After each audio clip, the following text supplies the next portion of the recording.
के ले लीजिए मेरे से, वो बच गया बात अलग है, बट उसके ऊपर अटेम्प्ट 100% होगी, 110% होगी, चाहे वो फौज के अंदर से हो, चाहे ऑफिसर्स कंस्पायर करें जिनको आर्मी चीफ बनना। पाकिस्तान आज एक सिक्योरिटी स्टेट है, एक मर्सनरी क्या होता है? किराए का फौजी जो किसी किस्म की इखलाकियात के ऊपर यकीन नहीं रखता, कोई नजरियात के ऊपर यकीन नहीं रखता, जो उसको पैसे लगाता है वो उसके लिए काम करता है। कहना है कि जी field marshal general Asim Munir जो है वो साथ क्यों गए हैं, आखिर ये मिलिट्री एस्टेब्लिशमेंट हर वक्त प्राइम मिनिस्टर के साथ साथ क्यों होती है, यहाँ पर इनका क्या काम था, और अगर पीस टॉक पे बात की ही जा रही थी गजा की तो उसमें डिफेंस में पाकिस्तान में इस वक्त बड़ी बहस शुरू हो गई है कि पाकिस्तानीज कह रहे हैं कि पाकिस्तान को ट्रंप का बोर्ड ऑफ पीस को ज्वाइन नहीं करना चाहिए। Pakistan is going to get into trouble. अगर इसको ना करते हैं तो डोनाल्ड ट्रंप नहीं माफ करेगा, और अगर हाँ करते हैं तो फंस जाएंगे, फिर आहिस्ता आहिस्ता और दलदल में फंसते जाएंगे। उन्होंने तमाम कंट्रीज को दावत दी है, तो तमाम कंट्रीज जो जा रही है या जाना चाहती हैं उनके हेड ऑफ स्टेट जो है वो इसका हिस्सा बने हैं। किसी भी दूसरी कंट्री की तरफ से कोई मिलिट्री एस्टेब्लिशमेंट ने वहां गाजा में सेना भेजेगा पाकिस्तान। सोचिए 4000 पाकिस्तानी सैनिक जाएंगे गाजा। बड़ी खबर, हर सैनिक को $1000 देगा Israel. But Pakistan loses either ways. अगर पाकिस्तान जाता है तो फंसता है, नहीं जाता तो फंसेगा। जो इस्लामी जमहूरिया पाकिस्तान 78 साल से हमने सच बनाया हुआ था, ये फिल्मी स्टोरी थी।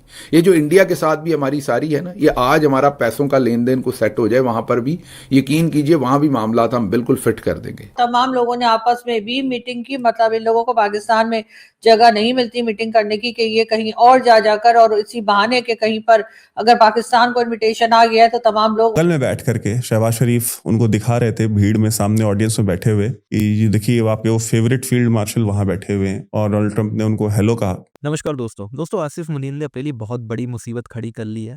अब जैसे कि आपने क्लिपिंग्स में देखा होगा, इनकी कंडीशन ये होगी कि भाई इजराइल जाएंगे तो फंसेंगे, नहीं जाएंगे तो भी फंसेंगे। आपको याद होगा मुशर्रफ जो इनका जनरल था उस पर कितने हमले हुए थे, और उसने क्या किया था, आतंकवाद को रोकने के लिए कुछ मस्जिदों पे हमला किया था, कुछ मदरसों को बंद कराया था।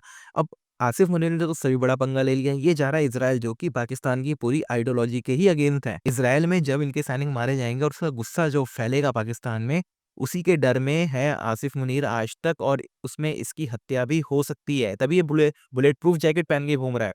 तो इस वीडियो में हम समझेंगे कि भाई वो कौन कौन से पॉइंट है जिसमें इसकी हत्या हो सकती है। बहुत सारे पॉइंट्स हैं, इंटरनल भी है, एक्सटर्नल भी, जो पूरे ग्रुप्स हैं इनके, एक्सट्रीमिस्ट ग्रुप, उनका भी है, फौज के अंदर के भी इश्यूज हैं, क्योंकि भाई अब इसके रहते बहुत सारे लोग जो हैं वो रिटायर हो जाएंगे, और वो जो आर्मी चीफ बनना चाहते हैं वो बन ही नहीं पाएंगे। तो वो वाली सारी चीजें भी। दूसरा, जो ट्रम्प के चक्कर में जो ये अपना कर रहा है, बहुत जल्दी हमें शायद कुछ ऐसा देखने को मिलेगा जैसे कि जियाउल हक के साथ हुआ था। अब ये बहुत ही बड़ा एक सेटबैक होगा पाकिस्तान के लिए, क्योंकि पाकिस्तान इस कंडीशन पे जा रहा है जहाँ से ये बहुत बुरी तरह फंसने वाले हैं। यानी कि अफगानिस्तान के साथ जो इन्होंने किया था वो किया ही था, अब ये उससे भी बड़ी मुसीबत में फंसने वाले हैं। तो ये बहुत ही इंपॉर्टेंट वीडियो को अंत तक जरूर देखिएगा। वीडियो अच्छा लगे तो लाइक करें, शेयर करें, चैनल को सब्सक्राइब करना ना भूलें, और बेल का आइकन प्रेस कर दें लेटेस्ट नोटिफिकेशन के लिए। आइए आगे बढ़ते हैं इस वीडियो में। है जो ट्रंप का बोर्ड ऑफ पीस, आपने देखा कि उसका जो इनॉग्रेशन हुआ वहां पे शहबाज शरीफ भी पहुंचे और उन्होंने फॉर्मली ज्वाइन किया वो बोर्ड ऑफ पीस, और फील्ड मार्शल पाकिस्तान के सैयद आसिम मुनीर शाह वो भी पहुंचे थे, और वहां पे एक वीडियो बहुत चलाई जा रही है और हमारे पास भी आई। डोनाल्ड ट्रंप के बगल में बैठ करके शहबाज शरीफ उनको दिखा रहे थे भीड़ में, सामने ऑडियंस में बैठे हुए, कि देखिए आपके वो फेवरेट फील्ड मार्शल वहां बैठे हुए हैं, और डोनाल्ड ट्रंप ने उनको हेलो कहा। सारी मूवमेंट चल रही है, इसका नतीजा क्या है? चलिए, इंटरनेशनल स्टेबलाइजेशन फोर्स में पाकिस्तान की अफवाह चली जाएगी, और आसिम मुनीर को अपनी मौत का डर इसी बात से लग रहा है, इसीलिए वो वर्दी के अंदर भी बुलेट प्रूफ जैकेट पहन के घूम रहा है, और यहाँ तक कि सूट के अंदर भी जो है वो बुलेट प्रूफ जैकेट पहन के घूम रहा है। पाकिस्तान के अंदर भी घूम रहा है और पाकिस्तान के बाहर भी घूम रहा है। इसके पीछे का रीजन क्या है? वो ये है कि पाकिस्तान की जो फौज है,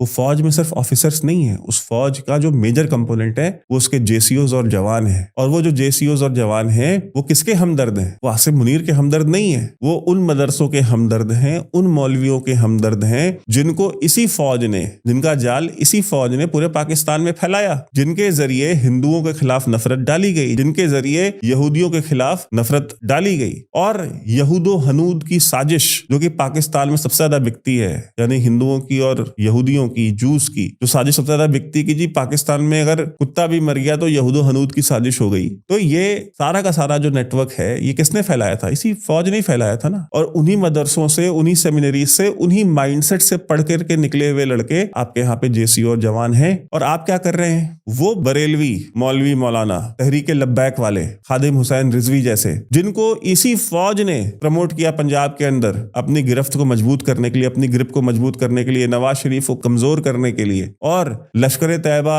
और लश्कर जंगवी और जैश ए मोहम्मद को रिक्रूट्स प्रोवाइड करने के लिए कि पंजाब के गांवों से स्पेशली सराइकी एरिया से ज्यादा जो है लड़के हमको मिले जिहाद के लिए लश्कर तैयबा और लश्कर जंगवी में और जैश ए मोहम्मद में। उनके खिलाफ क्या किया आपने देखा? जब उन्होंने इजराइल के खिलाफ रैली निकाली तो उनको पॉइंट ब्लैंक रेंज पे जो है 100 से ज्यादा जो है तहरीक लब्बैक वालों को गोली मार दी गई। किसने मारी? पाक फौज ने मारी। आईजी पुलिस को इंस्ट्रक्शन दिया गया कि अपने पुलिस वालों को बोलो कि बिल्कुल गोली मारे, कोई दिक्कत नहीं है। और जो दो बेटे हैं खादिम हुसैन रिजवी के, खादिम हुसैन रिजवी मरहूम, उनके दोनों बेटों को क्या किया गया? अगवा करके गायब कर दिया गया। आज वो कहाँ है किसी को नहीं पता। वो जिंदा भी हैं, उन्हें मार के कहीं दफना दिया है, वो भी किसी को नहीं पता। साल में हालात पैदा होंगे और इन सब के बीच में जो सबसे बड़ा खौफ है, जो डर है, वो आसिम मुनीर को यही है कि वो कब तक जिंदा रहेगा और वो कब मार दिया जाएगा। इसी वजह से वो बुलेट प्रूफ जैकेट पहन के घूम रहा है। और फोटोग्राफ्स हैं, एविडेंस मौजूद है कि वो वर्दी के अंदर बुलेट प्रूफ जैकेट, वो क्रॉच दिख रहा है कि अंदर बुलेट प्रूफ जैकेट है। सूट के अंदर भी वो दिख रहा है कि अंदर बुलेट प्रूफ जैकेट पहनी हुई है। वो जो बल्ज है बुलेट प्रूफ जैकेट का वो क्लियरली विजिबल है। तो इतने सारे फ्रंट्स पे इतने सारे कॉन्फ्लिक्ट्स आसिम मुनीर ने खुद के लिए खड़े किए हुए हैं। मैं आज ये कह रहा हूं, आप लिख के ले लीजिए मेरे से, वो बच गया बात अलग है, बट उसके ऊपर अटेम्प्ट 100% होगी, 110% होगी। चाहे वो फौज के अंदर से हो, चाहे ऑफिसर्स कंस्पायर करें जिनको आर्मी चीफ बनना है, तो ये चाहते हैं कि इंस्टीट्यूशन ना डिस्ट्रॉय हो। एक आदमी की जो पावर की, ताकत की जो हवस है, उसमें जो हमारा पूरा इदारा है, ये इदारा ना बर्बाद हो जाए। इस चक्कर में हो सकता है कि कोई ऑफिसर कंस्पायर करे या ग्रुप ऑफ ऑफिसर्स कंस्पायर करे, या कोई जवान, ये जो इन्होंने खादिम हुसैन रिजवी के साथ किया या जो फिलिस्तीन में करने जा रहे हैं, उसको लेकर के कोई जवान जो है वो इश्तियाल में आकर के कुछ ना कर दे। बहुत सारी पॉसिबिलिटीज, मैंने आपको सारी पॉसिबिलिटीज गिना दी हैं। और इन सारी पॉसिबिलिटीज के बाद एक पॉलिटिकल पॉसिबिलिटी भी है, क्योंकि बहुत सारे होंगे जो इमरान खान को चाहने वाले या इमरान खान को अपना कप्तान मानने वाले हैं, उनमें से किसी का दिमाग फिरा। आसिम मुनीर के ऊपर ये सारे के सारे खतरे मंडरा रहे हैं। और मैं आज ये आपको बात बता रहा हूं, अगर कल को इस तरह की कोई घटना हो जाती है, इस तरह कोई इंसिडेंट हो जाता है, तो उसका जिम्मेदार आसिम मुनीर और आपकी अपनी खुद की रियासत। कर मुख्तलिफ बातें की जा रही हैं, हर तरह से लोग अपने कमेंट्स दे रहे हैं, अपने ओपिनियन का इजहार कर रहे हैं। कई लोगों का यह भी कहना है कि जी field marshal general Asim Munir जो है वो साथ क्यों गए हैं? आखिर ये मिलिट्री एस्टेब्लिशमेंट हर वक्त प्राइम मिनिस्टर के साथ साथ क्यों होती है? यहाँ पर इनका क्या काम था? और अगर पीस टॉक पे बात की ही जा रही थी गजा की, तो उसमें डिफेंस मिनिस्टर जो थे उनको जाना चाहिए था, क्योंकि ये जो है ये बजाहिर है कि एक प्रेसिडेंट जो है अमेरिका के डोनाल्ड ट्रंप, उन्होंने ये टॉक जो है या ये पीस टॉक जो है वो अरेंज की है और उन्होंने तमाम कंट्रीज को दावत दी है। तो तमाम कंट्रीज जो जा रही हैं या जाना चाहती हैं, उनके हेड ऑफ स्टेट जो है वो इसका हिस्सा बने हैं। किसी भी दूसरी कंट्री की तरफ से कोई मिलिट्री एस्टेब्लिशमेंट ने वहां पर हाजिरी नहीं लगाई है, लेकिन पाकिस्तान में ऐसा किया गया है। और पाकिस्तान की तरफ से प्राइम मिनिस्टर शहबाज शरीफ के साथ साथ इस वक्त के जो आर्मी चीफ और फील्ड मार्शल हैं जनरल आसिम मुनीर, उन्होंने भी इस इवेंट में जाकर शिरकत की है। और जिससे साफ जाहिर होता है कि जो हमेशा से हम कहते चले आ रहे हैं कि पाकिस्तान में जो डेमोक्रेटिक गवर्नमेंट है वो दरअसल डेमोक्रेटिक नहीं है, और उनको लाने वाले जो है वो कहीं ना कहीं मिलिट्री के ही लोग हैं। मिलिट्री एस्टेब्लिशमेंट ही है जो उनको लाती है, उनको ले जाती है या अपनी मर्जी से काम करवाती है। वहां पर जी बिलावल भुट्टो जरदारी जो हैं उनको भी देखा गया, और इस तरह से देखने में आया कि तमाम लोग, चाहे वो बिलावल भुट्टो जरदारी हो, चाहे वो फील्ड मार्शल साहब हो या फिर हमारे प्राइम मिनिस्टर साहब हो, तमाम लोगों ने आपस में भी मीटिंग की। मतलब इन लोगों को पाकिस्तान में जगह नहीं मिलती मीटिंग करने की कि ये कहीं और जाकर, और इसी बहाने के कहीं पर अगर पाकिस्तान को इन्विटेशन आ गया है तो तमाम लोग वहां पर पहुंच रहे हैं और आपस में भी मीटिंग कर रहे हैं। यकीनन बिलावल भुट्टो जरदारी को इस वक्त कराची में होना चाहिए था। कराची में जो मॉल में आग लगी है, जिसमें कई लोग जलकर खाक हो गए या जलकर जिनकी जानें चली गई, उनके पास जाकर उनसे बात करके या उनके लोगों से, उनके फैमिली के लोगों से कोई हमदर्दी का इजहार करते, कोई बात करते। लेकिन उसके बजाय हमारे पॉलिटिशियंस हमेशा की तरह पाकिस्तान में लोग जलते रहे, मरते रहे या भूखों मरते रहे, इन्हें कोई फर्क नहीं पड़ता। और यही चीज इस वक्त भी देखने में आई है। आखिर ये तमाम के तमाम लोग जो है एक तरह से पाकिस्तान के टैक्स पेयर्स के पैसे से आखिर अमेरिका या किसी भी जगह पर इस मीटिंग के लिए जो है, या किसी भी तरह की जो मीटिंग्स होती हैं, समिट्स होती हैं, उसमें शिरकत के लिए जो जाते हैं, तो उस वक्त इनको ये जरूर सोचना चाहिए कि ये पैसा ही अपनी जेब से नहीं लगा रहे, बल्कि पाकिस्तान के वो लोग जो टैक्स पे करते हैं और टैक्स की चोरी नहीं करते, उन्हीं के पैसे